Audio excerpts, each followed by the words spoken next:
कई एस्पिरेंट्स को पता होता है फॉर्म तो भर रहा हूँ फैमिली प्रेशर में, लेकिन मुझे अंदर से पता है कि मैं नहीं क्लियर कर पाऊंगा। लोग जो नई तैयारी करें ना, प्रीलिम्स का पेपर देखेंगे, सवाल देखेंगे कि यार ये तो आसान ही है, क्योंकि उन्होंने वो डेप्थ में गए नहीं, उन्हें लग रहा है कि हम थोड़ा सा पढ़ेंगे तो निकाल सकते हैं। जो भी बच्चा है उसको कहीं ना कहीं लगता है कि वो निकाल सकता है एग्जाम। जब नेक्स्ट बैच जब एग्जाम के बाद शुरू होता है, उनका मनोबल टूटता है क्या? वो अंडर कॉन्फिडेंट दिखते हैं क्या? 150 का बैच है तो वो लास्ट तक हाफ बचता है। इंसल्टिंग भी लगता है। तीसरे चौथे डेट में थोड़ा में करियर बनाने जाता है तो उसके लिए क्या अपॉर्चुनिटीज दिखती है 26-27 साल के पर्सन के लिए? एक सबसे पहली चीज कि आप जब कॉर्पोरेट एंटर कर रहे हो, फर्स्टली एफर्ट्स लगेंगे। वी एक्सपेक्ट कि हम एकदम हायर पोजीशन पे पहुंच जाएं। प्लान बी होना कितना जरूरी है एक एस्पिरेंट के लिए? प्लान बी होना तो चाहिए ही। मे बी मैं आज उतना नहीं कमा रहा हूँ जितना मेरे बैचमेट कमा रहे होंगे, बट मैं फिर भी अच्छा खासा कमा सकता हूँ। जॉब मिल जाएगी। बिल्कुल। उनको कॉर्पोरेट में जॉब भी सोचना चाहिए कि भाई करियर भी साथ ही साथ स्टैब्लिश हो। और अगर आपने 10-12 घंटे दिए हैं 3 साल तक किसी एग्जाम में,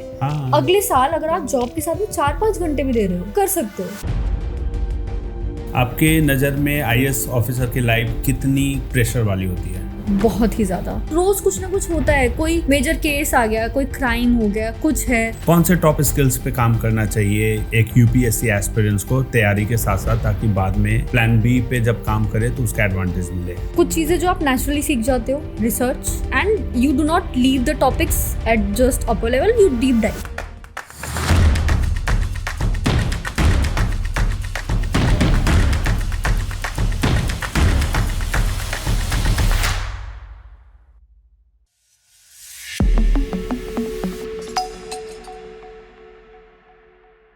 नमस्कार, आप सभी का स्वागत है द राहुल इंद्र शो में, जहां हम ऐसी पर्सनालिटी से मिलते हैं जो आपकी लाइफ में आपको इंस्पायर करे, आपको अपलिफ्ट करे।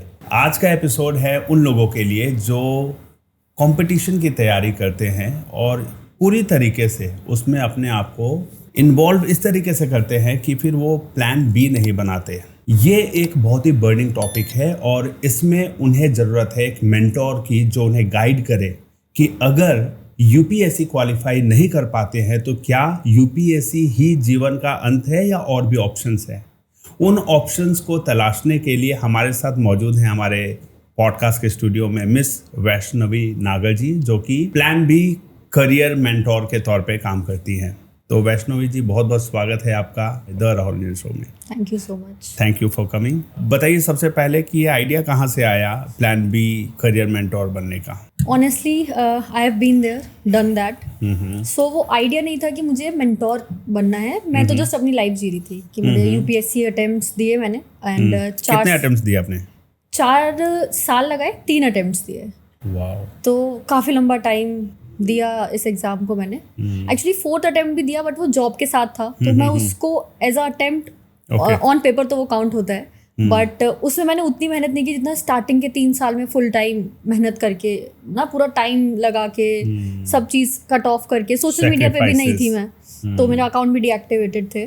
तो वो वाले साल के अटेम्प्ट्स मेरे फुल फ्लेज्ड अटेम्प्ट्स थे। उसके बाद मैंने जॉब स्टार्ट की, ये जनवरी 2023 की बात है। ओके। एंड मेरा 4th अटेम्प्ट था जून 2023 में, वो जॉब के साथ में था। उस पर भी बात करेंगे वो कैसा वो फेस था, क्या था। बट फिर मैंने अक्टूबर में कंटेंट क्रिएशन स्टार्ट किया, क्योंकि 2023। सो एक वो चीज़ रहती है कि जब आप मैं अब तो उसको पिंजरा ही मानती हूँ, तब तो मुझे लगता था कि यही लाइफ है, बट जब आप उस चीज़ से निकलते हो फिर आप ऐसे हो जाते हो कि हर एक चीज़ ट्राई कर लेते हैं। So I was trying out everything कि यार अब जब निकल गया, एग्जाम दे दिया था मैंने अपना 4th भी, तो एक वो जो एक बैगेज लेके मैं चल रही थी कि यार जॉब स्टार्ट कर दी है, तैयारी तो छोड़ ही दी है मैंने। तो फिर अटेम्प्ट दिया तो मुझे लगा कि नहीं, मैंने अपना लास्ट पार्ट भी क्लोजर दे दिया है, एंड नहीं हुआ उस अटेम्प्ट में। सो आई वॉज लाइक कि अब मैं और चीज़ें भी देखती हूँ। मैं कॉलेज में बहुत एक्टिविटीज़ में पार्टिसिपेट करती थी, तो अक्टूबर तक आते आते ऐसे क्लिक हुआ कि कंटेंट भी ट्राई कर लेते हैं। जब इतना सब चीज़ कर ही रहे, एक्सप्लोर, पहली बार अपने घर वाले एरिया से, दिल्ली से बाहर निकली थी मैं। तो आई वेंट टू हैदराबाद। तो जब उस सब चीज़ों से निकली ही तो मैंने कहा कंटेंट भी ट्राई करेंगे, बट वो कुछ नहीं सोचा था उस पर। बहुत ही रैंडम वीडियोस थी। मेरी सबसे पहली वीडियो थी कि मैं एक मेले में गई थी, रामलीला मेला जो लगता है, दिवाली की छुट्टी पे घर आई हुई थी मैं। तो छुट्टियाँ थी मेरे पास, तो माइंड में क्रिएटिव चीज़ें ज़्यादा आती हैं छुट्टी के टाइम पे। सो आई वेंट, वो सिंपल सा वो होता है ना कि आप घूम रहे हो, मेला कवर कर रहे हो, वो वैसी ही वीडियो थी। Vlog kind of. हाँ, वेरी रॉ, वेरी नॉर्मल। 1 महीने तक मैं ऐसे ही ट्राई आउट कर रही थी चीज़ें।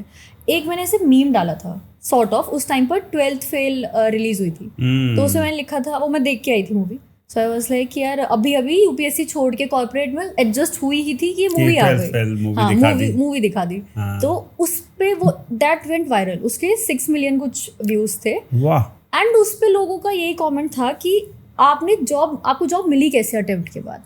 तो वो मुझे वहाँ से इतना वैक्यूम फील हुआ। तब तो मैं बहुत ज़्यादा ना सबसे मैंने इंटरेक्ट भी किया, बिकॉज लोग मुझे पैराग्राफ भेज रहे थे कि कितने सालों से वो स्टक फील कर रहे हैं, प्लीज़ कोई जॉब बता दो। अच्छा। कैसे निकल सकते हैं इस चीज़ से। तब आई रियलाइज्ड कि ये जो है एक नीश भी नहीं, मैंने तब भी नहीं सोचा था कि इसी चीज़ पे कंटेंट बनाऊंगी, but I started giving advice कि ये चीज़ें मैंने की थी, मैंने अपनी CV ऐसे बनाई थी, इन जॉब्स में अप्लाई किया था।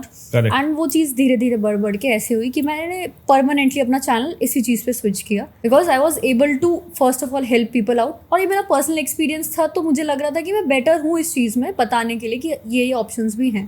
एंड देन मतलब 1 साल तक मैंने सिर्फ UPSC कैटर किया, एंड देन मैं बाकी एग्जाम्स की तरफ भी, क्योंकि जो एक कहानी, जो दुख एक एस्पिरेंट के है, वो बाकी सारे गवर्नमेंट जॉब एस्पिरेंट्स के हैं। कंपटीशन सब में बहुत ज़्यादा है, पढ़ना सभी में बहुत ज़्यादा पड़ता है, एंड लोग सब चीज़ कट ऑफ करके बिना प्लान बी के ही उसी एग्जाम की तैयारी कर रहे होते हैं। करेक्ट। उन्हें लगता है कि प्लान बी रखेंगे तो हम पूरे तरीके से एफर्ट नहीं लगा पाएंगे। Exactly. ये मतलब वो जैसे अर्जुन का है ना कि चिड़िया के आंख पे एकदम नज़र और निशाना होना चाहिए, तो वो प्लान ए पे ही काम करते हैं। बिल्कुल। लेकिन क्या कई एस्पिरेंट्स को पता होता है कि मैं फॉर्म तो भर रहा हूँ फैमिली प्रेशर में, सोसाइटी के प्रेशर में, दोस्तों के को देखकर कि बहुत लोग अप्लाई कर रहे हैं, लेकिन मुझे अंदर से पता है कि मैं नहीं क्लियर कर पाऊंगा। इस पे ना मुझे एक बहुत ही इंटरेस्टिंग सी ऐसे बात याद आई। कोचिंग में थी मैं, अच्छा यही ओल्ड राजेंद्र नगर शिफ्ट हो गई थी मैं। मेजॉरिटी ऑफ एस्पिरेंट्स होते हैं पड़ोस में ही। हाँ जी, आप उधर से ही होते हुए आए होंगे, तो पुरानी यादें, नॉस्टैल्जिया भी नहीं बोल सकते, बैड डेज ही एक तरह से याद है। बिकॉज दिल्ली में मेरा कॉलेज भी था, हंसराज कॉलेज, तो वो वाइब बहुत अच्छी लगती थी। I used to love Delhi. But जब मैं ओल्ड राजेंद्र नगर में रही ना, मैं ऐसे बन गया दिल्ली ये फील ही नहीं हो रहा है, क्योंकि वो दुनिया ही अलग हो जाती है। correct, लोग अलग से होते हैं, कोई किसी से ज्यादा बात करना खुद से इनिशिएट नहीं करना चाहता है। वो सब सुन के आए होते हैं ना कि आप जितने दोस्त बनाओगे डिस्ट्रैक्ट रहोगे, तो गुमसुम वाली लाइफ होती है, बहुत ज्यादा होती है, स्पेशली फर्स्ट सेकंड अटेम्प्ट्स में तो सब रिजर्व होके रह रहे हैं, सब रिजर्व। लेकिन कुछ लोगों को मैंने देखा ओल्ड राजेंद्र नगर में शाम के वक्त निकल जाइए तो चिल मार रहे होते हैं। मोस्टली स्ट्रीट पे आप चले जाइए, माहौल लगेगा नहीं कि UPSC करने आए हैं बच्चे। वो है जो 3-4 अटेम्प्ट्स दे चुके हैं, अच्छा, जिन्हें अब एक तो ये भी पता है कि भाई अब सिर्फ ऐसे रह के तो नहीं काम चलेगा, प्लस आप कितना ही रह लोगे ना कट ऑफ होके, आप 1 साल 2 साल 3 साल रह सकते हो, और फिर सेम स्ट्रगल वाले फेसेस आपको जब दिखने लगेंगे तो आप फिर फेमिलियर हो जाते हो उनसे। तो वो लोग हैं, आप कभी भी देखना फर्स्ट एस्पिरेंट आपको दूर से दिख जाएगा, जो सिर्फ अपने बुक्स एकदम सिंसियर है। अच्छा। कि वो वॉक भी कर रहे हैं, 3 साल तक वो सच्चाई, जीवन की सच्चाई को समझ चुका होता है। बिल्कुल, कि इतने से क्योंकि वो बहुत पढ़ चुका है पहले 2 साल में, तो उसको पता है कि यार अगर मेरा ऐसे करके नहीं निकल रहा तो थोड़ा सा आप मुझे it's time to take relax कर लेना चाहिए। और आप देखोगे जो लोग भी रोड पे चल रहे हैं न्यूज़ सुनते हुए। 3rd ईयर में आप भी चाय पीने जाती थी शाम में? 3rd ईयर स्ट्रीट पे, ओल्ड राजेंद्र नगर के स्ट्रीट पे मैं देखता हूँ चाय के टपरी में बड़ी भीड़ रहती है। टाइमलाइन मेरी बहुत बुरी रही, मेरे टाइम पे कोविड आ गया था। ओके। तो जब तक मेरा 3rd अटेम्प्ट ORN से हो पाता तब तक कोविड था, क्लासेस बीच में ही बंद हो गई थी, मेरा सामान पड़ा था आधा यहाँ पे ओल्ड राजेंद्र नगर में, वीकेंड पे घर गई थी नॉर्मली, एक दिन लॉकडाउन लग गया। और वो जो 1 महीने तक कट ऑफ हुआ, वहां से मेरी प्रिपरेशन काफी ऐसे डाउन हो जाने लगी। तो मेरा first year of full time coaching का टाइम था वो। तो ऐसा वाला टाइम तो रहता ही है। और आप जो कह रहे थे कि एस्पिरेंट्स को कहीं ना कहीं पता होता है क्या, तो जब मेरा कोचिंग थी GS की, वहाँ पे ना टीचर ने हमें बोला, फर्स्ट सेकेंड डे ही था और क्लास पूरी 150 बच्चों से भरी हुई थी, सब बच्चे आए थे। तो उन्होंने बोला कि देखो आप में से कई लोग मन से आए हैं, कई लोग ऐसे हैं जिन्हें पेरेंट्स ने पुश करके भेजा है कि बेटा जाओ जाओ तुम कर लोगे। किसी कोई ऐसा भी बैठा हो सकता है यहाँ पे ये जिसको नहीं इंटरेस्ट है इतना, बस वो आ गया है कि चलो देख लेते हैं, एक बार कर लेते हैं, क्या पता हो जाए। और उन्होंने बोला कि आप में से अच्छा कितनों को लगता है कि आपको क्लियर हो जाएगा। ओके। तो आई थिंक 20% बच्चों ने हाथ उठाए होंगे, सिर्फ 20% ने। हाँ, कि डर सा लगता है ना, ऊपर से ये भी लगता है सर को सवाल ना पूछ ले, अच्छा कि भाई कितने पानी में हो, तुमको लगता है तुम निकाल लोगे, तो सब लोग हाथ नहीं उठाते, थोड़ा कॉन्शियस रहते हैं, लगता है कि ऐसा तो नहीं है हाथ उठाने से निकलेगा या नहीं निकलेगा। 20% वो होते हैं जिन्हें एकदम खुद से आए हैं, पढ़ाई में अच्छे रहे हैं, जिन्हें कॉन्फिडेंस है कि हाँ हम स्टूडियस हैं तो निकाल सकते हैं एग्जाम। 20% ने हाथ उठाया। फिर सर तो वो देख के शायद जिन्होंने हाथ उठाया होगा, मैंने भी हाथ उठाया कि हाँ मुझे लगता है कि निकल सकता है। तो मुझे ये था कि चलो कंपटीशन कम ही है। बट फिर ना सर ने वो चीज़ बोली कि यहाँ पे बैठा जो भी बच्चा है, अभी 8:30 बज रहे हैं, सर्दी का टाइम है, जो भी अगर यहाँ बैठा है उसको कहीं ना कहीं लगता है कि वो निकाल सकता है एग्जाम। एंड इट क्लिक्ड कि एक्चुअली में मतलब अगर किसी के पेरेंट्स ने ज़बरदस्ती उसको भेज भी दिया, ऐसा तो है नहीं कि अटेंडेंस कर जाती है, वो अगर बैठा है कोचिंग में उसको थोड़ा बहुत भी लग रहा होगा कि शायद मैं निकाल तो सकता हूँ, पढ़ के देख लेता हूँ। दैट मेड मी रियलाइज कि यार सबको कहीं ना कहीं लग जाता है। कई बार आप देखोगे लोग जो नई तैयारी करें ना, प्रीलिम्स का पेपर देखेंगे, सवाल देखेंगे कि यार ये तो आसान ही है, क्योंकि उन्होंने वो डेप्थ में गए नहीं, उन्हें लग रहा है कि हम थोड़ा सा पढ़ेंगे तो निकाल सकते हैं, या जो पढ़ने वाला तो कहीं भी पढ़ लेता है, जिसको निकालना है वो निकाल ही लेता है वाली फिलॉसफी में सबको लगता है कि निकाल तो सकते ही हैं। सो आई फील कि लोगों को जो भी ORN में है, बहुत ही स्मॉल पोर्शन होगा जिनके पास आई थिंक 1 कैटेगरीज की बहुत ज़्यादा पैसा है, उन्हें फ़र्क इतना नहीं पड़ रहा है कि चलो पापा दे ही रहे हैं, फंडिंग मिल ही रही है, उनके पॉकेट मनी है ही, चिल करेंगे ORN में। उसके अलावा या फिर जिनके अटेम्प्ट्स एग्जॉस्ट हो गए हैं, खैर वो तो वापस ही चले जाते हैं। बट कहीं ना कहीं सबको ना लगता तो है कि निकाल तो सकते हैं, कि तो फर्स्ट अटेम्प्ट के बाद पता चल जाता होगा कि वो कितने पानी में है। 2 चीज हो जाती है, एक लगता है पानी में तो है, वो पता चल जाता है, प्रीलिम में ही समझ में आ जाता होगा। हाँ, ईगो जरूर लोगों का बहुत हो जाता है, हमारा निकला नहीं, ऐसे कैसे। अच्छा, तो अगले अटेम्प्ट में जब फर्स्ट अटेम्प्ट में प्रीलिम भी नहीं क्वालिफाई कर पाए, और कई ऐसे भी स्टूडेंट्स होते होंगे जो ओवर कॉन्फिडेंट दिख रहे हैं और प्रीलिम भी नहीं क्वालिफाई कर पाए, जब नेक्स्ट बैच जब एग्जाम के बाद शुरू होता है, उनका मनोबल टूटता है क्या? वो अंडर कॉन्फिडेंट दिखते हैं क्या? वो क्लासरूम में कैसे बिहेव करते हैं? एक तो क्लासरूम मोस्टली जो एकदम ट्रेडिशनल वे यही है कि 1 साल की ही कोचिंग क्लासेस होती है। और अगर आप देखोगे ना, जैसे मैंने बताया कि 150 का बैच है, तो वो लास्ट तक 5वें-6ठे महीने में हाफ बचता है। हाफ का 2 रीज़न है, या तो लोगों को लगेगा कि नहीं छोड़ो, नहीं हमारी बस की बात नहीं है, या हमें इंटरेस्ट नहीं आ रहा है, या जॉब लग गई है, या सेकंड कैटेगरी है कि उनको लगेगा कि यार ये हमारा टाइम वेस्ट है कोचिंग में। आप कहीं 1-2 ऐसे टॉपर स्टॉक भी देखोगे तो वो भी कहते हैं कि जैसे हिस्ट्री के टीचर अगर अच्छे लगे ना तो सिर्फ उनकी क्लास अटेंड करने चले गए, या एथिक्स का भी टाइम नहीं देना है उन्हें तो सेल्फ स्टडी पे ही सेल्फ स्टडी पे देने लगते हैं। तो वो क्लासरूम वाली चीज़ नहीं है। बट हाँ, जो लाइब्रेरी में होते हैं बच्चे, वो होते हैं जो हर साल आ रहे हैं, तो एक ना प्रेशर भी बढ़ता है, ईगो भी बढ़ जाता है कि यार हमारा प्रीलिम नहीं निकला यार। अच्छा, इस साल फिर आ गया। हाँ, ओके। तो वो एक सिमिलर से फेस देखने में थोड़ा सा लगने लगता है कि इंसल्टिंग भी लगता है। 3रे-4थे अटेम्प्ट में थोड़ा सा। एक्चुअली क्या है ना, मैंने लाइब्रेरीज देखी, अपने घर के पास में भी लाइब्रेरी ज्वाइन की मैंने, दिल्ली में भी देखी, काफ़ी लोग देखे जिनका निकला होता है ना, ऐसे बहुत ही कम होते हैं। इनफैक्ट 3rd-4th अटेम्प्ट वाले ज़्यादातर ऐसे रहते हैं जो अगर फर्स्ट अटेम्प्ट वाला बहुत पढ़ रहा है। इंटरव्यू वाले लोग दिखते हैं जिन्होंने इंटरव्यू तक पहुंचकर और वो फेल हुए, मेंस क्लियर किया। नोन में बहुत ही कम, मतलब बहुत वो कम होते हैं। मेरे जान पहचान में ऐसे नहीं थे जो नहीं, जिनका अपने बैच से नहीं था कोई, मेरे साथ में जब तक थे तो नहीं था। तो मतलब आई थिंक 4-5 इयर्स तक तो किसी का नहीं निकला। 9 लाख बच्चों में 1000 सीट है, तो कितने लकी लोग होंगे। बिल्कुल। अब ये बताइए, मुद्दे पे आते हैं जो आपका नीश है आपके चैनल का, प्लान बी। तो प्लान बी होना कितना जरूरी है एक एस्पिरेंट के लिए? प्लान बी होना तो चाहिए ही, वो तो एकदम अटमोस्ट उनका एक प्रायोरिटी होनी चाहिए। कब से बनाकर रखना चाहिए? अब इसी में डिफरेंस आ जाता है। अब जैसे मैंने बीकॉम ऑनर्स किया हंसराज कॉलेज से, सो प्लेसमेंट्स डिसेंट मिल जाती थी कॉलेज के टाइम पे। तो मुझे ये था कि एटलीस्ट मैं अपने 1-2 साल तक भी नहीं निकलता है मेरा एग्जाम, और मुझे कॉर्पोरेट में जाना हुआ तो मिल सकती है जॉब। सिमिलर सी प्रोफाइल्स में बिजनेस एनालिस्ट की प्रोफाइल्स होती है, एसोसिएट की प्रोफाइल होती है, I can go back to that. तो मेरे माइंड में I had that picture, although मैंने कभी सोचा नहीं था कि मुझे ज़रूरत पड़ेगी। मैं ऐसे थी कि नहीं, मुझे भी प्लान बी का कब नीड लगी, जब मेरा 4th ईयर स्टार्ट हुआ और अटेम्प्ट 3रा खराब गया। तब मुझे लगा कि यार अब तो गैप ईयर इतना बढ़ गया कि I can't rely back on my degree. So मुझे लगता है रहना तो हमेशा ही चाहिए अगर आपका कॉलेज अच्छा नहीं रहा है। इससे भी डिफरेंट, जैसे IIT वाले बच्चे भी काफ़ी अप्लाई करते हैं, उनको पता है कि वो 4-5 साल बाद भी नहीं होगा। मे बी मैं आज उतना नहीं कमा रहा हूँ जितना मेरे बैचमेट कमा रहे होंगे, बट मैं फिर भी अच्छा खासा कमा सकता हूँ। मिल जाएगी बिल्कुल। बट अगर आप Tier 2 कॉलेज से हो और आप डायरेक्टली इसमें जंप कर गए हो, आपके पास कोई एक्सपीरियंस नहीं है, तो आई वुड सजेस्ट कि ट्राई करो कि पहले थोड़ा एक्सपीरियंस आ जाए तब जंप करो, किसी जॉब के साथ में करो, या फिर एक एम रख के कि 2-3 साल बाद I will apply for a better college, maybe do an MBA if I want to. Else आजकल तो जैसे फॉर एग्जांपल AI का ज़माना है ना, AI के टाइम पे इस चीज़ पे सभी लोग अभी फाउंडेशन स्टेज पर ही हैं, जो फ्रेशर्स हैं वो भी, जिनके गैप ईयर्स हैं वो भी, जो एस्पिरेंट्स हैं वो भी। सो अगर आप फुल टाइम नहीं भी करना चाह रहे हो, start using AI for your preparation में भी, तो आपको थोड़ा family along with your preparation, अगर आप फुल टाइम एस्पिरेंट भी हो और अगर आप AI को यूज़ करते हो, तो नेक्स्ट टाइम जब आप कहीं पे आपको जॉब के लिए अप्लाई करना है, तो ऐसा नहीं होना चाहिए कि आपको पता ही नहीं कि क्लॉड क्या है, जेमिनाई क्या है, परप्लेक्सिटी क्या है।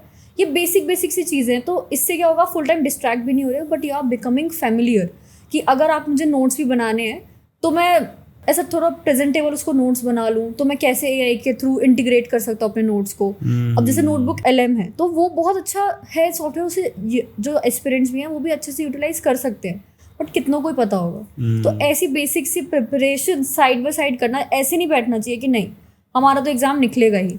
ये वाला थॉट प्रोसेस अच्छा है पहले 2 अटेम्प्ट्स के लिए, बट उसके बाद में you need to find a plan B, if not full time plan B. कुछ पार्ट टाइम हो सकता है, या आप कोई स्किल स्टार्ट कर सकते हो। जैसे आजकल डिजिटल मार्केटिंग जैसे कोर्सेज हैं, 6-7 मंथ्स के कोर्स होते हैं, they get like they are highly paid, और उसमें मैटर करता है कि आपकी स्किल्स कैसी है। उसमें इतना नहीं मैटर करेगा कि आप किसी अच्छे कॉलेज से ही आते हो। If you can show that कि हमें चीज़ें समझ में आती हैं, हमें ये सब ऑटोमेशन टूल समझ में आते हैं, लोग कंटेंट क्रिएशन भी करते हैं एज एन एस्पिरेंट 3rd और 4th ईयर में। If you are doing it that is fine. Brands भी आ जाएंगे आपके पास, आप पढ़ा तो जो आप पढ़ रहे हो, आपके नोट्स रिवाइज हो गए, आपका एक तरह से सैंपल तैयार हो गया। आपको CV भेजने से ज़्यादा ज़रूरी है आपके पास एक सैंपल है। आपने 10 वीडियोस भी डाली हैं तो उसमें दिख जाएगा कि आप कंफर्टेबल हो कैमरा पे, आप रिसर्च कर सकते हो, बेसिक एडिटिंग आती है आपको। तो छोटी छोटी सी चीज़ें हैं। बच्चे क्या करेंगे कि इतना कंफर्ट आ जाता है अपनी पढ़ाई से। मेरे साथ भी सेम चीज़ थी, क्योंकि मैं इतना ज़्यादा 12 घंटे, 12 चलो मैं ये नहीं कह रही हर टाइम पढ़ रहे हैं, 12 हो सकता है आप प्रीलिम्स के टाइम पे पढ़ रहे हो, आप लास्ट के 2-3 महीने पढ़ रहे हो, बट 8-9 घंटे आप इसी चीज़ में देते हो। 3-4 घंटे आप थोड़ा सल्क वाले मोड में भी, क्योंकि ये 12 घंटे ही आप बैठे हो, 8 घंटे आप सीरियसली पढ़ रहे होंगे, 3-4 घंटे आप डिस्ट्रैक्टेड भी हो सकते हो, दोस्तों से बात भी कर रहे हो सकते हो।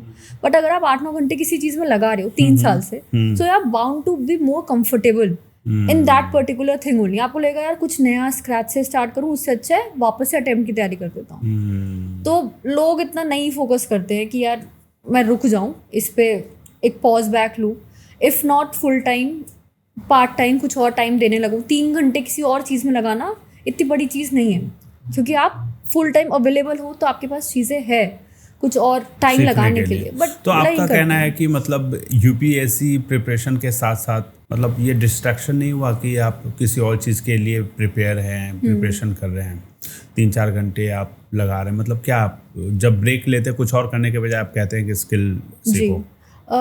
ये डिस्ट्रैक्शन वाली चीज़ ना सही है, मतलब कि अगर आपका पहले 2 साल है तो मैं भी बोलती हूँ कि यार आप पहले 2 साल में बस ये फोकस करो कि मेरे पास अगर कुछ भी नहीं है तो मेरे पास एटलीस्ट प्लान हो कि मुझे एक तो कितने अटेम्प्ट्स देने हैं फर्स्ट, ये हमेशा सोच लेना चाहिए। मैंने नहीं सोचा था, मुझे क्योंकि लगा ही नहीं था।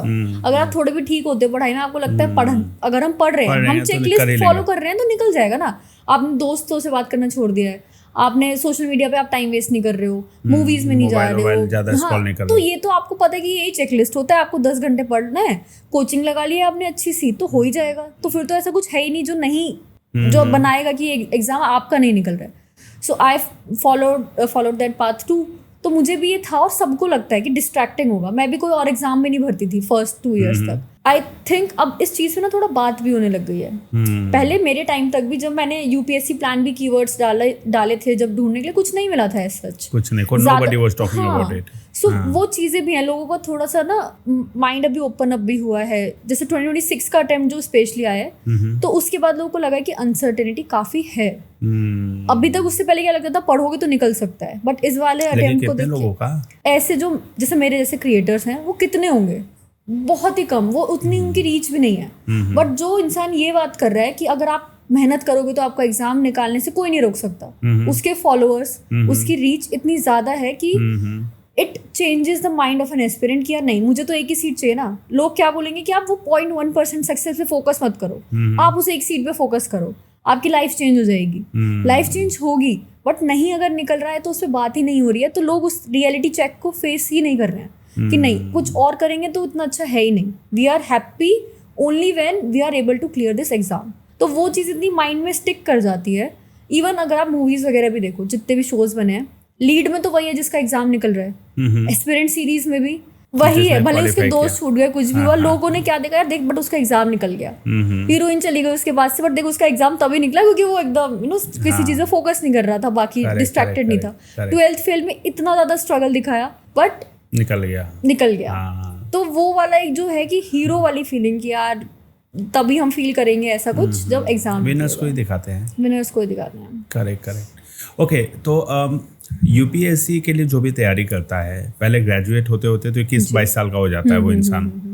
फिर वो अगर 5-6 अटेम्प्ट दे, जो कि बहुत डेडिकेटेड कोई है, उन्होंने सोचा 3-4 साल जब लगा ही दिया तब पूरी जान झोंक ही लेता हूँ, तो 5 अटेम्प्ट भी स्टैंडर्ड लेकर चले। ये तो जनरल होता होगा ना, 4-5 अटेम्प्ट तो सब करते ही हैं। तो वो करीब 26-27 साल का हो जाता होगा।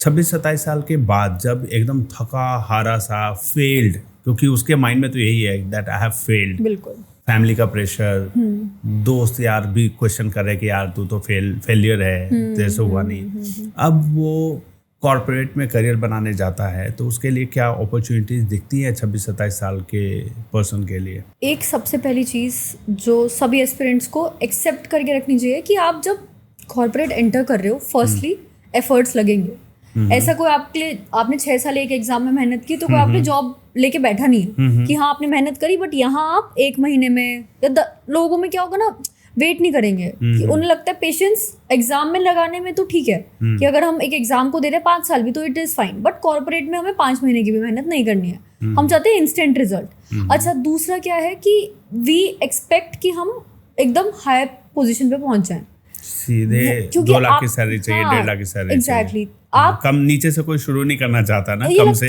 और वो कि ये कोई जॉब होती है, क्योंकि माइंड में बन गया है कि कॉर्पोरेट 9 to 5 बोरिंग। आपने सोचा है कि आप IAS बन के राजा बन जाओगे एक जगह के, और फिर किसी बॉस की सुनेंगे, ऐसा क्यों सुनेंगे हम? तो वो वाला जो एक इतना ज़्यादा डिस्पैरिटी हो जाती है, तो वो एक प्रॉब्लम करता है क्रिएट। ऑल्दो ये भी है, मतलब दोनों टाइप के एस्पिरेंट्स हैं। ऐसे भी हैं जो अब इतने डेस्परेट हैं कि उनको है कि यार बस इस चीज़ से निकलना है। एनी हाउ, कोई भी जॉब हो, कोई भी प्रोफाइल हो, we want to move out from this cycle कि कुछ तो हो हमारी लाइफ में। तो दोनों हैं। एक वो भी है जिनको लग रहा है कि कुछ मिल भी रहा है तो यार ये कोई जॉब होती है, ये कोई लाइफ है, हमको नहीं करना है ये। तो अगर आप वो बैलेंस क्रिएट कर पाते हो कि आपको एक्सेप्ट करना है कि it is fine, we are moving on from this and we will grow, eventually we will grow. Start हमें वही 0 से शुरू करना पड़ेगा। तो जब आप एस्पिरेंट भी बने थे तब आपने नया नया पढ़ना शुरू किया था, तो आपने NCERT से शुरू किया था, आपने डायरेक्टली मेन बुक्स नहीं उठा ली थी। तो वही चीज़ रहती है कि आपको एज ए एसोसिएट रोल से ही स्टार्ट करना पड़ेगा। तो वो एक एक्सेप्टेंस लाना ज़रूरी है। दूसरा, जैसे मेरे में भी उतनी नहीं थी, मेरा जो पहला इंटरव्यू था ना, मैंने उसके लिए इतना तैयारी नहीं की थी and I was fumbling in the interview. Okay, क्योंकि ऐसा लगा था कि बात ही तो करनी है, अपने बारे में बताना ही होगा, क्योंकि एसोसिएट वाला रोल है तो बहुत ज़्यादा टेक्निकल पूछेंगे, तो I just look into it कि क्या है। थोड़ा बहुत मैंने अपना BCom का रिवाइज करने का ट्राई किया, बट 4 साल हो जाते हैं तो थोड़ा बोरिंग लगता है। तो मैं भी ऐसे थी कि ट्राई करती हूँ, देखती हूँ कि क्या लाइन ऑफ क्वेश्चनिंग क्या है। मैं चाहती तो और अच्छा प्रिपेयर कर सकती थी, ऐसा नहीं कि यूट्यूब पे ऑप्शंस नहीं होते। ओके, बट ये लगता है ना कि अरे कर ही लेंगे, इंटरव्यू है, जॉब कॉर्पोरेट है, क्या ही है। उन्होंने मेरे से पूछा tell me about yourself, telephonic interview था, और tell me about yourself में मैं इतना ज़्यादा ऐसा कहानी बताती चली गई। कॉलेज में क्या किया था उसको रिवाइज नहीं किया, चीज़ें नहीं बताई, ये कि UPSC की तैयारी कर रही हूँ मैं। और उस पर जब इतना मैंने फंबल किया ना, आधे घंटे का इंटरव्यू था वो, and eight the end of it I was like कि अगर मेरा ये क्लियर हो गया तो I will doubt the company कि भाई कैसे नहीं हुआ वो ऑब्वियसली क्लियर। बट उससे मुझे क्या हुआ ना कि नेक्स्ट 24 आवर्स में मेरा एक और इम्पॉर्टेंट इंटरव्यू था जिसके मैं चाह रही थी एक्चुअली में कि मुझे जॉब मिल जाए। So with in that 24 hours I was like यार मुझे ये चीज़ें करनी है। मैं सारी यूट्यूब पे सारे ट्यूटोरियल्स देख रही थी। वो पहला इंटरव्यू बुरा गया तो उससे मुझे आइडिया लग गया कि पूछते क्या क्या है। ओके, वो फर्स्ट हैंड एक्सपीरियंस ही हो गया। एक मैंने अपना बायो स्टार्टिंग की लाइंस प्रिपेयर करके रख ली कि मुझे अपना, अगर मैं स्टार्टिंग का ही पार्ट अच्छे से कर दूं तो एक कॉन्फिडेंस क्रिएट हो जाता है। करेक्ट, वो मुझे बिना दिए नहीं पता चलेगा। अगर मेरा वही मेन इंटरव्यू होता जो नेक्स्ट डे था तो मुझे मेरी जॉब नहीं मिल पाती, because it was that job which I finally got into. But वो 24 आवर्स में मैं ऐसे कि रियलिटी चेक मिला, वो जो हम थोड़ा कमतर थोड़ा समझने लगते हैं ना कि कॉर्पोरेट मिल जाएगी, कॉलेज भी मेरा ऐसा था कि ठीक ही है, एसोसिएट प्रोफाइल है, मिल जाएगा, कुछ ऐसा दिक्कत, वो मुझे हिट हुआ कि ऐसे नहीं है, I have to put in efforts हर एक चीज़ में। फिर उसके बाद भी मैंने एक बार CV रेडी हो गई, सब चीज़ें प्रिपेयर की, तो आई स्टार्टेड इम्प्रूविंग कि कैसे और इम्प्रूव कर सकते हैं। अभी तो ऑनलाइन और भी चीज़ें हैं, 2-3 साल पहले तक प्लान भी टाइप चीज़ें में इतना नहीं पता चलता था प्रोफाइल्स क्या क्या हैं, सो आई एक्सटेंसिवली सर्च कि क्या क्या ऑप्शंस हैं, और अगर नहीं है तो क्या लिंक्डइन पे कैसे मैं रीच आउट कर सकती हूँ, अपना एल्यूमनाई नेटवर्क कैसे यूज़ कर सकती हूँ, तो वो टाइप की चीज़ें फर्स्ट हैंड एक्सपीरियंस है, आई वॉज लर्निंग। तो अभी तो लोग डायरेक्टली बताने के लिए भी हैं कि आप ये चीज़ें यूटिलाइज करो। अगर आप अभी भी नहीं करोगे तो यू आर मूविंग बिहाइंड। सिर्फ एग्जाम की रेस में ही नहीं, नॉर्मल कॉर्पोरेट में भी एक रेस तो है ही, वहाँ पे भी आपको ग्रो करना है, तो आपको टाइम से जितना कम टाइम आप लगाओगे इन चीज़ों में कि यार एक अटेम्प्ट हो जाए, दूसरा हो जाए, तीसरा हो जाए, 5वीं के अटेम्प्ट के बाद आप जाके ढूंढोगे तो आप थोड़ा पीछे तो रहोगे ही कॉर्पोरेट में भी। So I think soft spot is 2 years, 2 attempts, maximum 3 attempts, then start searching. क्या कभी आपने ऐसे एक्सपीरियंस के बारे में सुना है जो जॉब पे रहते हुए सेल्फ स्टडी करके यूपीएससी की तैयारी की और फिर भी क्वालिफाई किया हो? ऐसा सुना है, और ऐसा कि अच्छा कवरेज भी आती है, यूट्यूब पे देखे भी है। एक्चुअली हर एक कैटेगरी के एस्पिरेंट्स हैं, मैरिड, अनमैरिड। कई बार आप देखोगे कि 6 months का बेबी था and the lady was still able to qualify the exam. ऐसे भी हैं जिन्होंने 6th अटेम्प्ट में फर्स्ट रैंक आ गई। अनुदीप दुरी शेट्टी थे, काफ़ी फेमस हुए वो इसी चीज़ से। फिर टीना डाबी फेमस हुई कि उनका पहली बार में निकल गया, इट वॉज फर्स्ट टाइम कि किसी का फर्स्ट अटेम्प्ट में यूपीएससी क्लियर हुआ। तो आप जिस भी टाइप के टॉपर्स ढूंढने जाओगे सब हैं। टीना डाबी जी का रिजर्वेशन भी था क्या? कोटा से आई थी क्या? हाँ, उनका उस कट ऑफ का क्वेश्चन उठा था इंटरनेट जी जी जी, ये काफ़ी ऐसे कंट्रोवर्सी रहती है। उनका SC रिजर्वेशन था and I would still say कि मेंस में एंड उनका जो इंटरव्यू राउंड्स थे, ही स्कोर्ड वेल। और आपका ना जब आप लवासना ज्वाइन करते हो, जो आपकी अकेडमी है, वहाँ पे भी she was the gold medallist.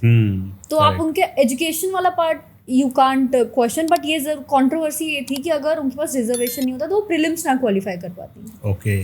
तो वो दोनों टाइप के देखो, जब आप पॉपुलर होते हो तो क्रिटिसिज्म हर टाइप का आता है, एंड कुछ वैलिड क्वेश्चंस भी आते हैं कि if you are coming from a well off background तो क्या रिजर्वेशन मिलना चाहिए, राइट। ऑल्दो आई बिलीव कि जो ये हैं ये सिर्फ इकोनॉमिक बैकग्राउंड पे नहीं डिपेंडेंट होते हैं, चीज़ें यहाँ पे सोशली भी देखी जाती हैं, कल्चरली भी देखी जाती हैं। डिप्राइव्ड अगर आप रहे हो तो उसके बेसिस पे चीज़ें चली आ रही हैं, बट आई फील कि थोड़ा हाँ इकोनॉमिक चेक होना चाहिए विद अ बैलेंस ऑफ जो भी डिप्रिवेशन इन द डेकेड्स आपने फेस किया। तो ऐसे स्टोरीज हैं जहाँ पे लोग कुछ करते हुए, जॉब करते हुए भी क्वालिफाई किया। बिल्कुल करते हैं। तो मतलब 2-3 अटेम्प्ट के बाद अगर उनको लगता है कि yes I am confident that I can crack it, तो उनको कॉर्पोरेट में जॉब भी सोचना चाहिए कि भाई करियर भी साथ ही साथ इस्टेब्लिश हो, क्योंकि लाइफ में भी आगे बढ़ना है ना। और अगर आपने 10-12 घंटे दिए हैं 3 साल तक किसी एग्जाम में, अगले साल अगर आप जॉब के साथ में 4-5 घंटे भी दे रहे हो, 3 घंटे दे रहे हो, रिवाइज ही तो करना है ना। रिवाइज करना आप कर सकते हो, मतलब वही है कि आपके पे ऊपर है। जैसे मुझे भी लगा था, मैंने एकदम से नहीं सोचा था कि मैं छोड़ दूंगी, मुझे था कि साथ में करूंगी। ये ज़रूर हो सकता है कि जब आप जॉब स्टार्ट करो आपको रियलाइज हो कि यार life is much bigger than just an exam.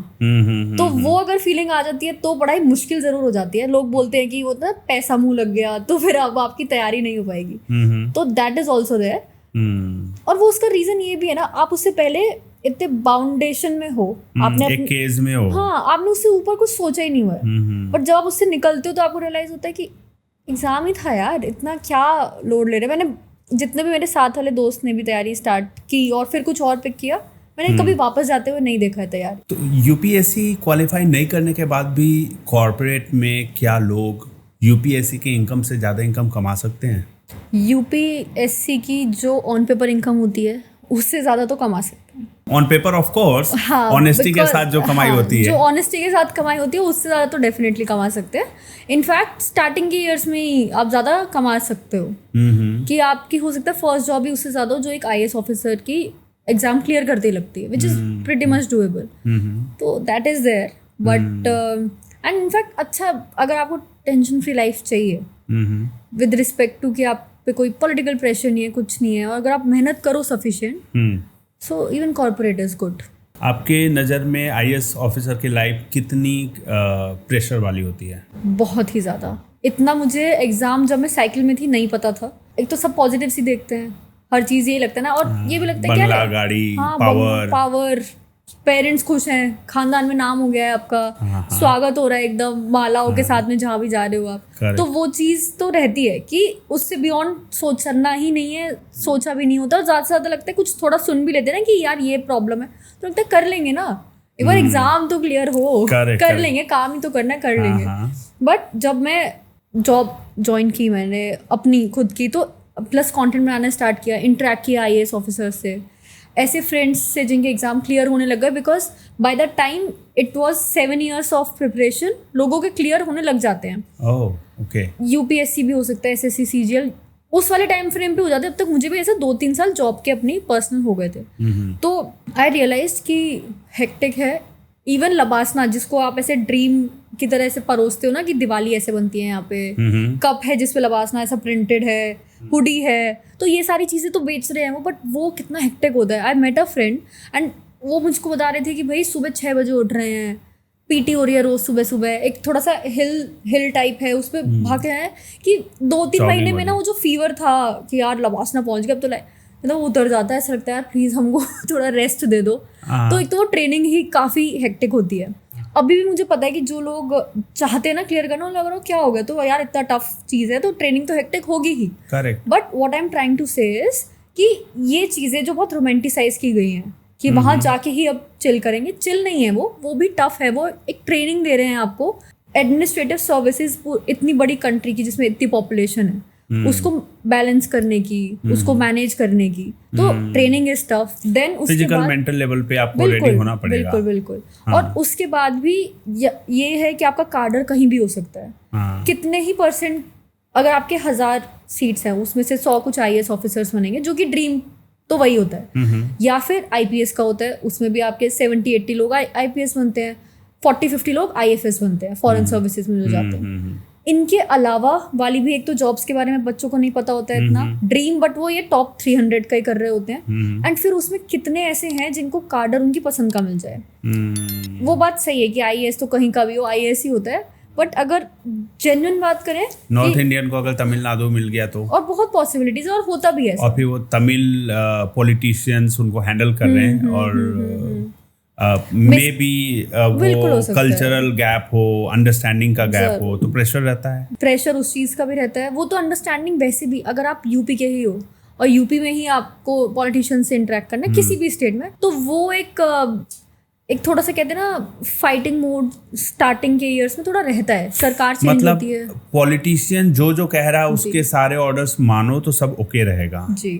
और अगर आप उसमें अपने रूल रेगुलेशंस और थोड़ा सा स्ट्रिक्टनेस दिखाए कि सर ये लॉ के अगेंस्ट जा रहा है, तो फिर उनके लिए प्रॉब्लम हो सकती है। डेफिनेटली होती है। और वो प्रेशर तो कोई भी, अगर आप वही ये चीज़ें आप ऑन कैमरा नहीं बोल सकते। जो भी ब्यूरोक्रेट्स हैं, they won't let you know कि भाई हाँ प्रेशर है, क्योंकि फिर तो आप कहीं ना कहीं मतलब आपने भी मान गए होंगे ना चीज़ें, अगर आपने फेस किया, या तो आपके बहुत ज़्यादा ट्रांसफर्स हो रहे हैं। अभी एक न्यूज़ में आया था, जो भाई साहब हैं आईएएस ऑफिसर, उनका 21 साल के करियर में करीब 23 ट्रांसफर्स हुए हैं। समझ गए मैं, हाँ जी। वो और या कुछ मैं नंबर ऊपर नीचे हो सकता है, लेकिन 20 से 25 ही ईयर्स की सर्विस है और 20 से 25 के अंदर ही नंबर ऑफ ट्रांसफर्स है। और ऐसे केसेस कितने होते हैं, आप पढ़ोगे कभी, बहुत कम ही ऑनेस्ट लोग ऐसे होते हैं जो कि स्ट्रिक्ट हैं, उनको ट्रांसफर करके पॉलिटिशियंस होते हैं कि भाई इसको हटाओ, मेरी बात नहीं मानता। और अगर आप ऐसा करोगे तो फिर अगर आप अपनी पर्सनल लाइफ देखो, फैमिली को भी साथ साथ घूमना पड़ रहा है। हाँ, जहाँ जा रहे हैं, बच्चे की पढ़ाई, हर साल बहुत इश्यूज हैं। मतलब वो जितना दिखता है ना कि not every gold is glitter, तो वो वाली चीज रहती है कि आपको दूर से लग रहा है कि लाइफ सॉर्टेड है, बट एक्चुअल में एग्जाम के बाद टफ चीज जो है वो स्टार्ट होती है। आपको हर समय अवेलेबल रहना है। If you are a DM of a district, कुछ भी इशू हो सकता है आपको। आप आराम से जनता आपके अगेंस्ट हो सकती है कि भाई ये प्रॉब्लम है तो आप रिस्पॉन्सिबल हो, आपने क्यों नहीं देखा। और कहीं पे भी राइट्स का भी सीन है, और रोज कुछ ना कुछ होता है। कोई मेजर केस आ गया, कोई क्राइम हो गया, कुछ है। तो इतना मजेदार जॉब तो नहीं है, ये समझ में आ रहा है कि ठीक है लेकिन आप कॉर्पोरेट से ऐसे नहीं सोच सकते कि कॉर्पोरेट खराब है और यही अच्छा है। एंड आई फील इसमें डिपेंड करता है कि आपके पर्सनल गोल्स क्या हैं। जैसे मुझे ओवर द टाइम रियलाइज हुआ, I like work life balance. Okay क्योंकि मुझे थोड़ा क्रिएटिव रहना है, अपने कंटेंट क्रिएशन को एज अ पार्ट टाइम करना है, मुझे फुल टाइम जॉब भी चाहिए अपनी, मुझे फैमिली में बहुत ही फैमिली ओरिएंटेड पर्सन हूँ, तो मुझे उनके लिए भी टाइम चाहिए। अगर आप ऐसे हो, बहुत पैशनेटेड हो कि आपको नहीं फर्क पड़ता, आपकी प्रायोरिटी यही है कि नहीं हम सच में नेशन बिल्डिंग, जो लोग कुछ इंटरव्यूज में बोलते हैं ना कि we want to serve the nation, अगर जेन्युइनली करना चाहते हो then it is a good profile. अगर आपको वो हो जो सोचे बैठे कि सरकारी नौकरी लग गई है, काम नहीं करना पड़ेगा इतना, तो IAS profile, UPSC exams are not for those people. काम बहुत ही करना होता है, प्रेशर बहुत ज्यादा है। मान लो आपको ये पता है कि ये रोड पे अगर मैंने ये मटेरियल यूज किया, रोड बुरी बनेगी, पुल टूट सकता है, बट अगर मुझे पॉलिटिकली प्रेशर आ रहा है कि नेताजी के भाई को कॉन्ट्रैक्ट देना है जिसका पुराना पुल भी टूटा था, तो अब आप कैसे बैलेंस आउट करोगे? क्वेश्चन किस पे आएगा? जिसने दिया है कॉन्ट्रैक्ट कि क्या देखकर आपने दिया। वहाँ नेताजी ये थोड़ी बोलेंगे कि हमने बोला था कि आप कोई नहीं बोलेगा, ये चीजें तो इंटरनली चलती हैं। तो अल्टीमेटली ब्यूरोक्रेट्स फंसते हैं, उन्हीं का सस्पेंशन होगा, उन्हीं को ट्रांसफर्स मिलेंगे। बट वही है कि अगर आपको लगता है सस्पेंशन से तब जॉब तो रहेगी ही, ट्रांसफर हो जाएगा। सस्पेंशन में पूरी सैलरी मिलती है? डिपेंड करता है, अगर केस आपका ऐसा कुछ होता है कि 3 साल तक होल्ड भी हो सकती है सैलरी, फिर हाफ हो जाती है। चैलेंज तो हर जगह है। फिर तो फिर प्लान बी में करोड़ में कमाने का भी बहुत स्कोप है कि आप कॉन्ट्रैक्ट में से लेने लग जाओ, अगर कि ठीक है हम दे देंगे, अगर हमें करना ही है साइन, तो साइन कर देते हैं, ठीक ही है, तो पैसे भी मिल जाएगा, कट मिल जाएगा। तो लोग ऐसे ही मान जाते हैं कि ना तो आपको फिर ट्रांसफर का दिक्कत है। ऐसे कई न्यूज़ भी तो आ रहे हैं ना कि IAS कोई है या किसी रैंक पे है, और ऐसे भी न्यूज़ में देखा है कि 36 महीने के करियर में ही करोड़ों की संपत्ति अर्जित कर ली, है ना। तो और फिर ऐसे वाले कैंडिडेट्स के ना इंटरव्यूज की क्लिप्स आ रही होती हैं, उन्होंने बोला था कि no we want to work for the society, और फिर नेक्स्ट आ रहा होता है एक, तो मुझे खुद याद आ रहा है, कुछ 21 लाख की ब्राइब पकड़ी, कुछ इतनी छोटी सी चीज़ों के लिए 21,000 टाइप के अमाउंट्स भी आ जाते हैं कि अपनी पहली पोस्टिंग में आप करप्शन कर रहे हो। पहले पोस्टिंग में तो वो सब। एंड पता अभी क्या होगा ना, जब भी आप कुछ भी anti UPSC, anti IAS officers थोड़ा सा भी बोलते हो, तो कमेंटेटर्स आ जाते हैं बहुत जल्दी कि आपका एग्जाम तो नहीं निकला, इसलिए आप बोल रहे हैं अंगूर खट्टे हैं। हाँ, बल्कि सबको पता है करप्शन इतना कॉमन है इंडिया में, but we have accepted that. जो स्पेशली जो तैयारी कर रहे हैं, आपने ब्यूरोक्रेट्स को बुरा बोलते हुए बाकी नॉर्मल जनता को देखा होगा, बट आप एस्पिरेंट से पूछो, वो बोलेगा कि नहीं मतलब ये तो सब बढ़िया है, अच्छा है। कुछ लोग गलत तो हर जगह ही है। हाँ एग्जैक्टली भाई, एक्सेप्ट करने में प्रॉब्लम नहीं है। अगर आप कितना भी बोलो कि आपको you want to work for the nation, कितने ही हैं जो एक्चुअली में अगर सबको नेशन के लिए वर्क करना होता तो करप्शन अभी एग्जिस्ट ही नहीं कर रहा, एग्जिस्ट नहीं करता। बिल्कुल, अगर IAS लेवल पे लोग स्ट्रिक्ट हो जाए ना तो नेताओं की नहीं चलेगी, बिल्कुल, है ना, बहुत ध्यान दिया जाएगा, बहुत चीजें बदल जाएंगी। आखिरकार अलॉटमेंट तो IAS के हाथ में होता है, डेफिनेटली, राइट। अच्छा, प्लान बी क्या ऑप्शंस हैं एक UPSC एस्पिरेंट्स के लिए जो अप्लाई करना चाहे, कौन कौन सी इंडस्ट्री में काम कर सकते हैं? जी, सो 2 टाइप में मैं इसको डिवाइड करती हूँ। एक होता है कि आपकी जो ओरिजिनल डिग्री है, you can go back to that. अगर आप इंजीनियर हो, इंजीनियरिंग टाइप के रोल देख सकते हो। मैंने जैसे BCom ऑनर्स किया, सो उस टाइम पर कॉलेज में जो प्लेसमेंट्स होती थी, you have to keep a tab on that type of roles, कि बिजनेस एसोसिएट रोल्स, एंड ये एसोसिएट के रोल्स ऐसे वाले होते हैं जो अक्रॉस द कंपनीज ओपन रहते हैं फॉर फ्रेशर्स। तो you are competing with freshers जिन्हें खुद भी अभी नॉलेज नहीं है। तो ऐसे नहीं कि आपके गैप ईयर से बहुत ज़्यादा फर्क पड़ेगा, बिकॉज एंट्री लेवल पोजिशंस हैं ये। अगर आपने मास कॉम किया है तो आप वापस से जर्नलिज्म में जा सकते हो। ये तो ऐसी वाली कैटेगरीज हो गई जो आपकी डिग्री रिलेटेड ही है, आपने जो भी चीज़ की है go back to that. Even कई डॉक्टर्स भी हैं जो इसमें अप्लाई कर देते हैं। BDS वाले मैंने काफ़ी देखे, डेंटिस्ट वाले, मतलब मेरे हर बैच में कोई ना कोई दोस्त था, तो वो लोग 4 साल करते थे, प्रॉबेबली बिकॉज उनका एक वो रह जाता है कि they wanted to do MBBS, तो उसमें अभी वो नहीं क्लियर कर पाए, तो नाउ दे आर लाइक कि हम जो मेन एग्जाम है उसमें IAS बन जाते हैं, तो we will get that satisfaction. Similarly IITians को क्या लगता है, इंजीनियरिंग बहुत सारे लोग इंडिया में ऐसे ही कर लेते हैं कि सबसे हाई प्रोफाइल, उनका एम नहीं है, उन्हें बस ये है कि ये अच्छी हाई पेइंग जॉब मिलेगी, इससे IIT का टैग मिल जाएगा। High paying job is the target, high paying job is the target. तो उन्हें मिल भी गई, अगर प्लेसमेंट्स भी हो गए, तो उन्हें जॉब में मजा ही नहीं आ रहा है, प्रोफाइल में इंटरेस्ट ही नहीं है। सो दे विल बी लाइक कि हाँ IAS कर लेता हूँ, इज्जत भी बहुत ही है, पेरेंट्स भी खुशी रहेंगे, तो और वरना मैं IIT से हूँ, I can go back to my roots, तो मुझे जॉब मिल ही जाएगी। So one is going back to the question, one is कि आप अपने डिग्री रिलेटेड रोल्स में ही ढूंढो। कि जो भी आपने डिग्री की है उससे रिलेटेड कुछ तो जॉब अपॉर्चुनिटीज होती ही हैं मार्केट में, that is there. Second is जो भी आपके एग्जाम से रिलेटेड हैं, जैसे कि अब आपने यूपीएससी किया है तो आप रिसर्च अपना प्रूव कर सकते हो कि आपको पढ़ाई की आदत है, you are good at deep diving into topics. फिर आप थोड़ा सा और बेटर उसको कर सकते हो कि हमें डॉक्यूमेंटेशन भी अच्छे से आता है, आपको नोट मेकिंग आती है, आपको आंसर राइटिंग आती है, so you know how to construct things. तो ये स्किल्स भी काम आ सकते हैं प्रिपरेशन के आपके जॉब में। सो आप इसमें रिसर्च रोल्स के लिए अप्लाई कर सकते हो। अब वो रिसर्च रोल कहाँ हो सकते हैं? एक तो नॉर्मल मीडिया हाउसेज में, कोचिंग सेंटर्स में, देन कंटेंट क्रिएटर्स आजकल इतने सारे हैं, यूट्यूब कंटेंट क्रिएटर्स हैं, आप उनको दिखा सकते हो कि हमें 4 साल से हम यूपीएससी की पढ़ाई कर रहे हैं, तो एक तो वहीं पे टिक मार्क हो जाएगा, उन्हें लगेगा कि आप रोज 4 साल से न्यूज़ पढ़ रहे थे। सेकंड, आपको जनरल नॉलेज है, मतलब आपने मतलब इंडिया की हिस्ट्री, दुनिया की हिस्ट्री, ज्योग्राफी, सबका आपको बेसिक आइडिया है। करेक्ट। तो करेक्ट। एक रोल हो सकता है आपका as a research associate, and वही है, स्टार्ट कर दो। रिसर्च एसोसिएट हो सकता है आपको स्टार्टिंग में उतना हाई पेइंग ना लगे, but once you start off it keeps getting better. तो रिसर्च एसोसिएट स्टूडेंट काउंसलर्स होते हैं, कोचिंग सेंटर्स में भी होते हैं, तो वो आप एक कर सकते हो। टीचिंग में जा सकते हो क्योंकि आपने इतना बहुत पढ़ा है, बहुत ज़्यादा पढ़ा है, उसमें से exactly pick your optional subject. Usually क्या होता है कि बच्चे उसी को मास्टर्स भी कर लेते हैं, इग्नू से भर देंगे फॉर्म, तो आपके पास मास्टर्स भी हो गई है। अप्लाई फॉर यूजीसी नेट, उतना टफ नहीं होता है एग्जाम, एंड आप प्रोफेसर के लिए फिर अप्लाई कर सकते हो। तो ये तो टीचिंग रिलेटेड हो गए। एक होता है आपका government consultancy, and then there is political consultancy. ये दोनों मेरे बहुत सॉट आफ्टर क्वेरीज रहती हैं स्टूडेंट्स को कि ये दोनों क्या हैं, बिकॉज इन दोनों में लोगों को इतनी नॉलेज नहीं है। बट अगर आपको एकदम फुल टाइम कुछ अच्छी जॉब्स चाहिए जो हाई पेइंग है, दीज टू आर दो सेक्टर्स। और इसमें यूपीएससी वाले स्टूडेंट्स ना काफ़ी हैं, भर भर के हैं दोनों ही सेक्टर्स में।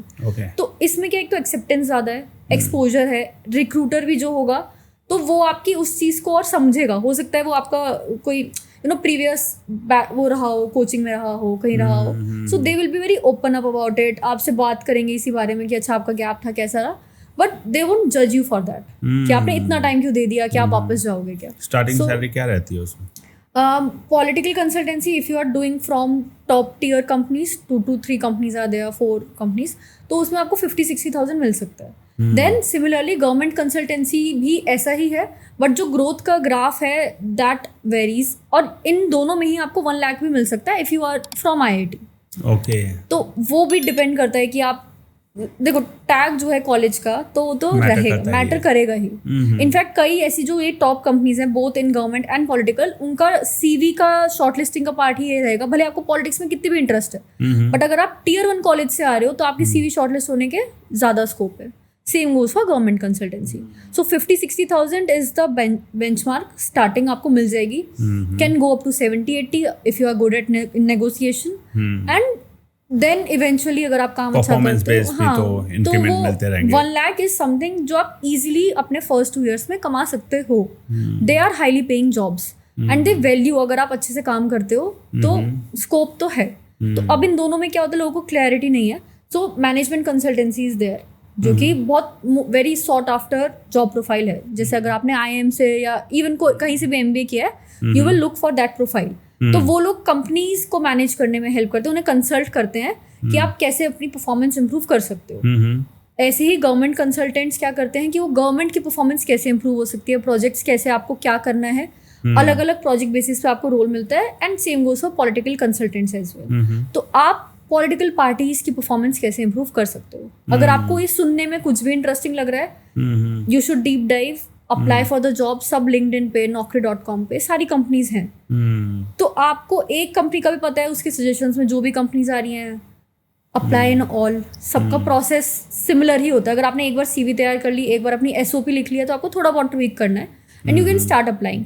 पॉलिसी रिसर्च एक ऐसा रोल है जिसमें UPSC एस्पिरेंट्स को काफ़ी ईजिली एंट्री मिल जाती है। Then there is fellowships, government fellowships बहुत निकलती हैं, CM फेलोशिप्स निकलती हैं।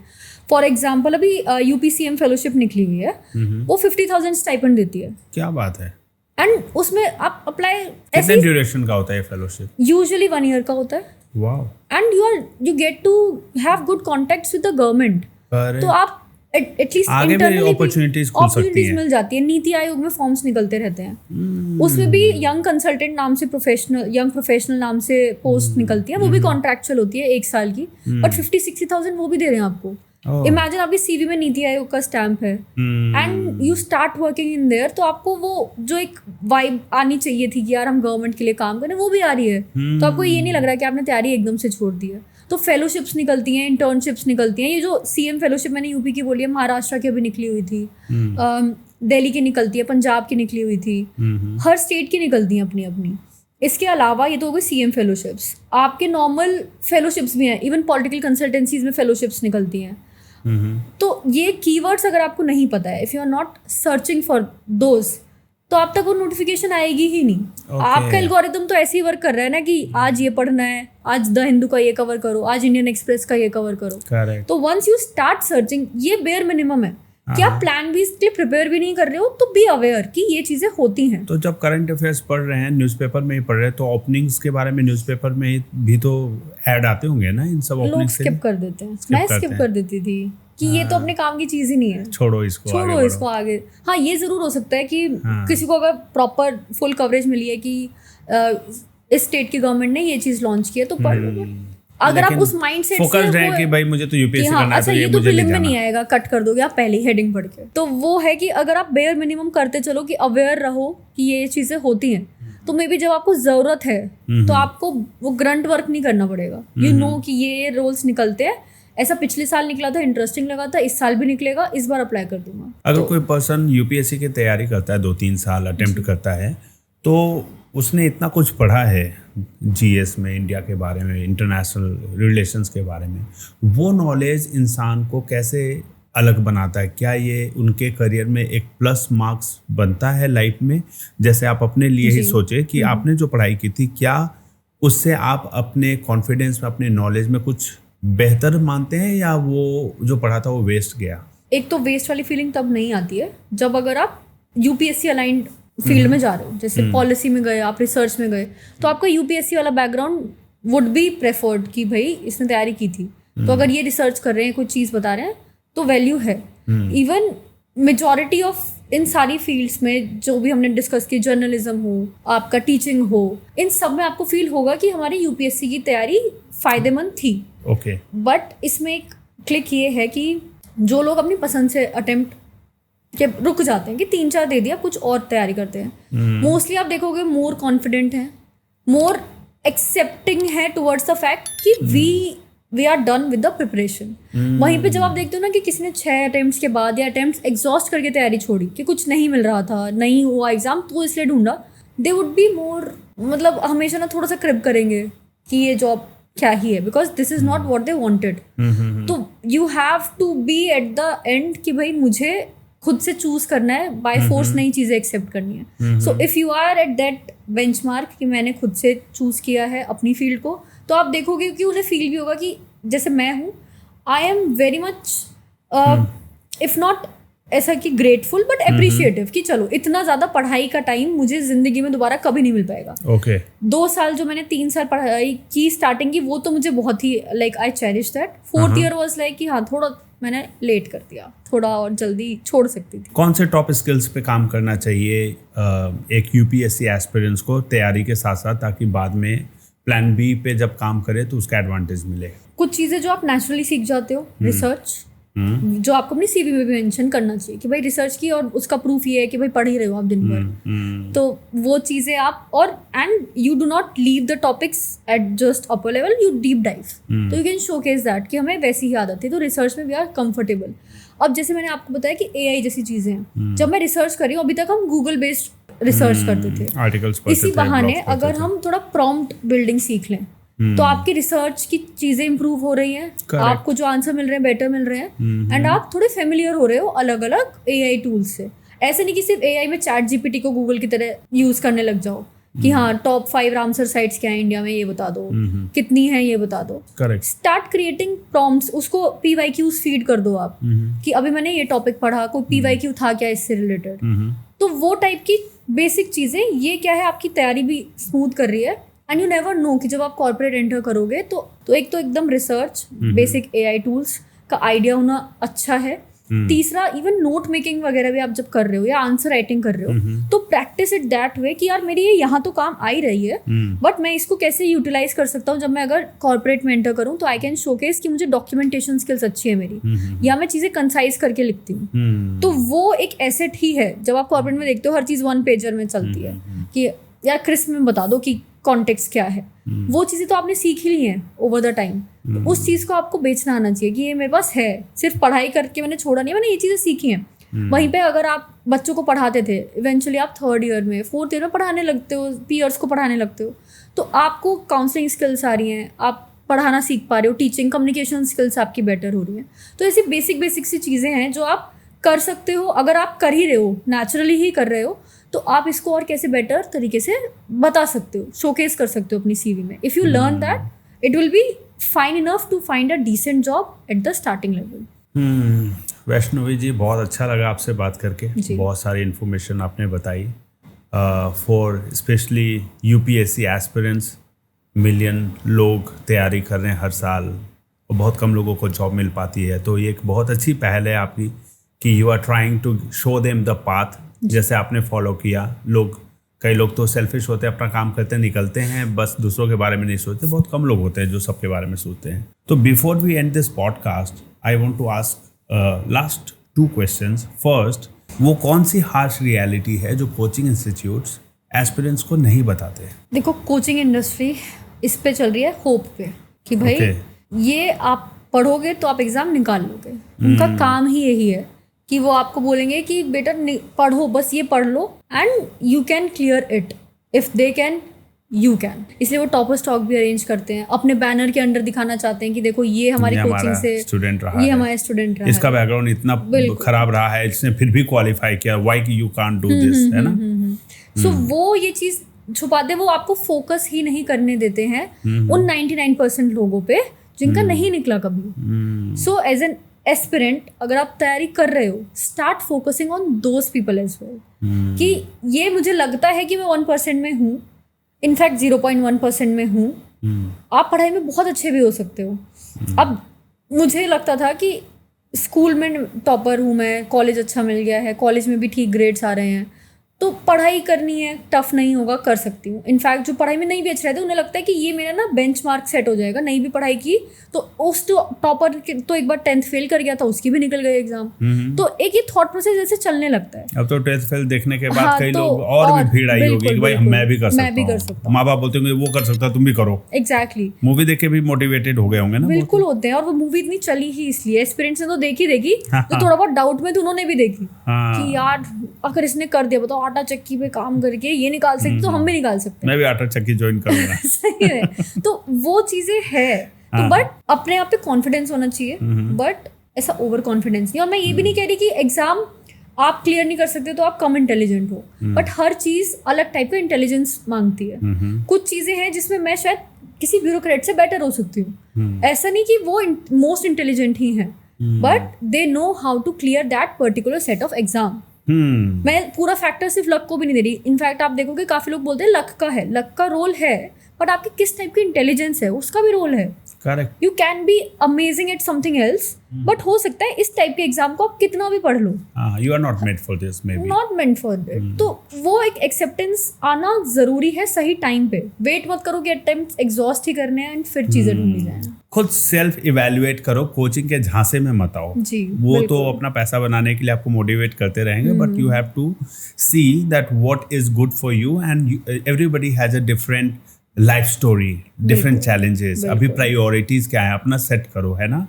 तो बिफोर वी एंड पॉडकास्ट, उन एस्पिरेंट्स को क्या मैसेज देना चाहेंगे जो होपलेस होते जा रहे हैं 3-4 अटेम्प्ट करने के बाद? प्लान बी के रास्ते पे कैसे, क्या टिप्स है आपके लिए? एक सिंपल सी बात है कि लाइफ गोज ऑन एंड सबको अच्छा कुछ ना कुछ मिल जाता है।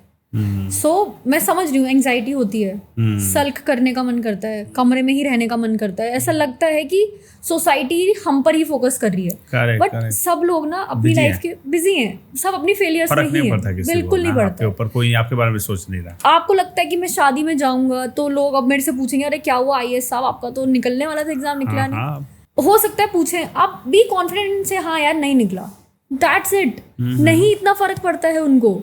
आप बहुत ज़्यादा इस चीज़ में हो, आपने इतना कट ऑफ कर लिया, give yourself that deserved break कि मेरा नहीं निकला एग्जाम, मैंने ट्राई किया, नहीं हुआ, इट्स फाइन। बहुत लोगों का, मेजॉरिटी ऑफ लोगों का नहीं निकलता है, लाइफ खत्म नहीं होती है। And there are plenty of options. अगर आपको लग रहा है, हो सकता है आपने कुछ और ढूंढना भी स्टार्ट कर दिया हो एंड यू आर पैरानॉइड कि कुछ नहीं मिल रहा है, तो यार थोड़ा और टाइम दे दो।